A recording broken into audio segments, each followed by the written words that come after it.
सतीश अपनी बीवी के साथ अपनी नई कार में लॉन्ग ड्राइव पे निकला हुआ था। सतीश का हाल में ही प्रमोशन हुआ था। अब वो असिस्टेंट मैनेजर बन गया था। प्रमोशन मिलते ही सतीश की बीवी विनीता ने एक कार खरीदने पर जोर दिया। नया प्रमोशन, नई सैलरी, नया रुतबा, नई कार, बढ़ता शान। एक औरत की कामयाबी और गर्व का एहसास जब उसका पति तरक्की करता है, दुनिया इसका श्रेय औरत को ही देती है। सतीश के ऑफिस में भी विनीता के ही चर्चे थे। लोग मिसाल देते थे, बीवी हो तो ऐसी। ऐसे में नया कार खरीदना तो ज़रूरी ही था। विनीता की शान की बात थी। सतीश तुरंत बाज़ार में लॉन्च हुई एक SUV खरीदता है। दोनों मियाँ बीवी अपनी नई कार में एक लंबे ड्राइव पे निकलते हैं। कार के स्पीड में विनीता अपने आने वाले खूबसूरत जीवन का चेहरा देखती है। विनीता का साथ सतीश की ज़िंदगी की बुनियाद थी। दोनों अपनी शादीशुदा ज़िंदगी में बहुत खुश थे। दोनों ने लव मैरिज किया था। किसी को उम्मीद भी नहीं थी कि कॉलेज का सबसे बिगड़ैल लड़का सतीश एक दिन इतना स्मार्ट, सक्सेसफुल आदमी बन जाएगा। सब विनीता के प्यार का कमाल था। कार खरीदे अभी सतीश को ज़्यादा दिन नहीं हुआ था कि सतीश के ससुराल से फ़ोन आ गया कि विनीता की छोटी बहन का रिश्ता आया है। बहन की ज़िद है कि विनीता उसके साथ रहे। अपनी प्यारी छोटी बहन की ज़िद तो विनीता को पूरी करनी ही थी। विनीता ने फैसला किया कि वो कुछ दिन अपने मायके में ही रहेगी। सतीश का ससुराल ज़्यादा दूर नहीं था, करीब 150 किलोमीटर की दूरी थी। रास्ता एक 8 लेन नेशनल हाईवे से होकर गुजरता था, जहाँ कार चलाना एक मज़ेदार काम था। ये हाईवे जंगल के बीच से होकर गुजरता था। सतीश ने जब विनीता का फैसला सुना तो सतीश के पेट में तितलियाँ उड़ने लगी। एक तो नया SUV कार और दूसरे में 8 लेन हाईवे। क्या खूब मज़ा आएगा। सतीश को अपने कॉलेज के दिन याद आ गए, जब वो बेधड़क सड़कों पे अपनी बाइक रौंदता था। पूरे शहर में सतीश के चर्चे हुआ करते थे। वो खून आज फिर गर्म हो उठा था।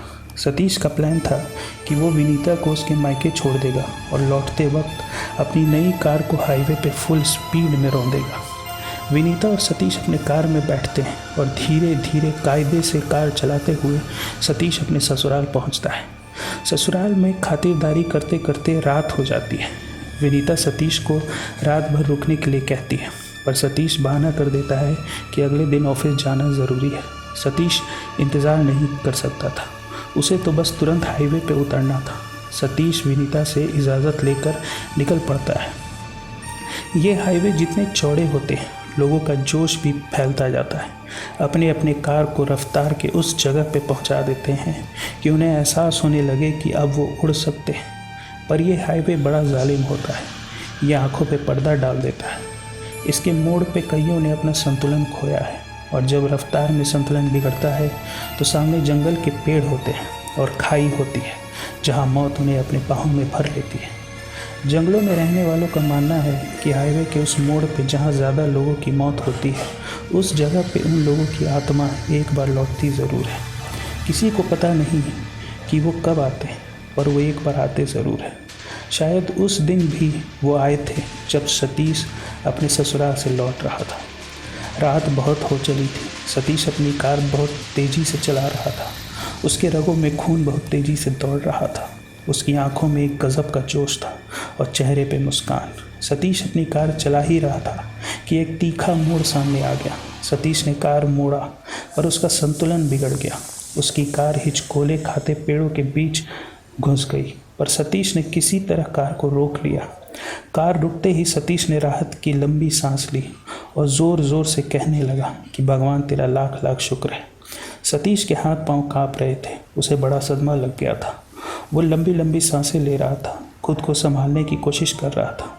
कार रोकने में 10-15 मिनट ही हुए होंगे कि सतीश नॉर्मल हो गया। उसके हाथ पांव कांपने बंद हो जाते। सतीश अपनी कार स्टार्ट करता है, पर कार स्टार्ट नहीं होती। सतीश बार बार ट्राई करता है, पर फिर भी शुरू नहीं होती। सतीश खुद से परेशान होकर कहता है, अब इतनी रात गए इस जगह पे कौन मदद करेगा। अब सुबह तक कार में ही बैठना होगा। सतीश परेशान कार में बैठा हुआ था कि तभी उसकी नज़र सामने से आ रहे 4 लोगों पे पड़ती है। वे चारों लोग अच्छे खासे कपड़ों में थे, शहर से आए लग रहे थे, पर वो पैदल चल रहे थे। उनके पास कोई कार या बाइक नहीं थी। सतीश को बड़ा अजीब लगा, ये लोग इतनी रात गए बिना कार या बाइक के हाईवे पे क्यों चल रहे थे। वे चारों लोग बड़े शांत थे, नज़रें बस अपनी नाक के सीध में टिकाए चले जा रहे थे। सतीश अपनी कार से उतरता है और बिना आवाज़ किए उनका पीछा करता है। वे चारों कुछ ही दूरी पर जाकर रुक जाते हैं। सतीश थोड़ा आगे बढ़कर देखता है तो वो देखकर हैरान हो जाता है। वे चारों जहाँ रुके थे वहाँ पेड़ों के बीच एक पान दुकान था। सतीश को हैरानी होती है, इस सुनसान जंगल के बीच हाईवे में एक अकेला पान दुकान कैसे है। दूर दूर तक कोई बस्ती भी नहीं, ना कोई ढाबा। यहाँ रोड से उतरकर इतनी दूर पर पेड़ों के बीच एक पान दुकान कैसे। वे चारों लोग एक एक सिगरेट लेते हैं और फूंकने लगते हैं। पान दुकान के बगल में कुछ बड़े बड़े पत्थर थे जिस पर बैठकर वे चारों सिगरेट फूंकने लगते हैं। सतीश को कुछ समझ नहीं आ रहा था। थोड़ी देर सोचने के बाद सतीश ने सोचा कि खुद जाकर बात करो। सतीश उस पान दुकान के पास जाता है। उस पान दुकान में एक पतला दुबला एक आदमी बैठा हुआ था। उसने एक लालटेन जलाई हुई थी और वो किशोर दा के गाने गुनगुना रहा था। बड़ा हंसमुख लग रहा था वो पान दुकान वाला सतीश को देखता है और कहता है, स्वागत है भैया आपका, क्या लेंगे आप। लालटेन की रोशनी उसकी आंखों से ऐसे चमक रही थी कि केवल उसकी आंखें ही दिख रही थी। उसकी उम्र कुछ 40 से 45 साल के बीच की होगी। सतीश ने कहा, भैया एक सिगरेट देना। Gold Flake. पान दुकान वाला सिगरेट निकाल कर देता है। सतीश सिगरेट जलाता है और कश लेता है। उफ, वो कश। सतीश ने अपनी ज़िंदगी में पहले कभी इतना खूबसूरत कश नहीं लिया था। सतीश उस कश में डूब गया था। उसने ध्यान से देखा, उस सिगरेट पे किसी ब्रांड का नाम नहीं लिखा था।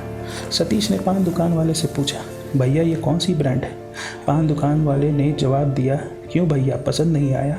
सतीश ने कहा, नहीं नहीं बहुत पसंद आया, बताइए ना कौन सा ब्रांड है। पान दुकान वाले ने कहा, बस भैया सिगरेट पियो, ब्रांड ना पूछो।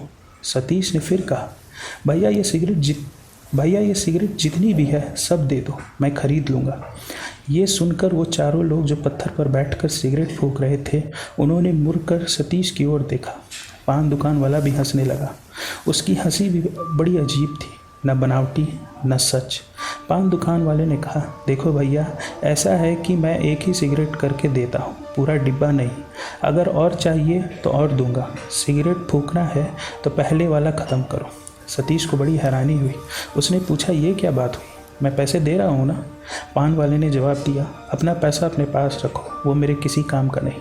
सिगरेट फूंकना है तो यहीं फूंको वरना चले जाओ।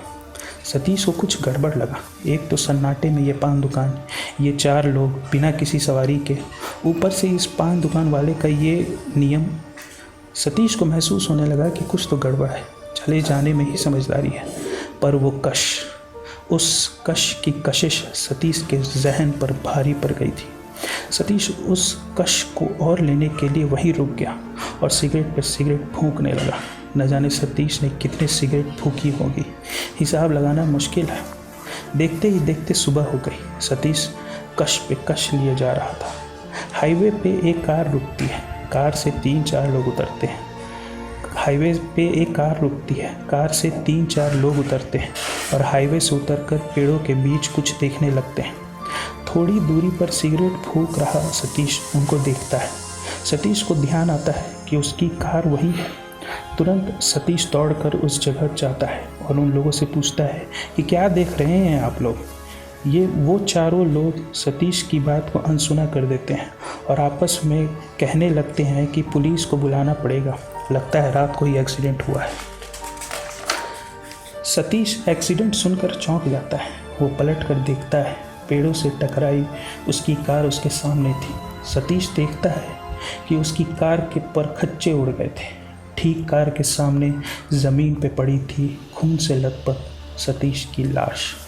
सतीश की आत्मा अपनी लाश को देखे जा रही थी। पीछे से वे 4 लोग वापस जहाँ से आए थे वहीं चले जाने लगे थे। सतीश मुड़कर देखता है तो वो पान दुकान वाला अपनी पान दुकान के सामने खड़ा था। सतीश की आत्मा उसके पास जाती है। वो पान दुकान वाला कहता है, स्वागत है भैया, क्या लेंगे आप?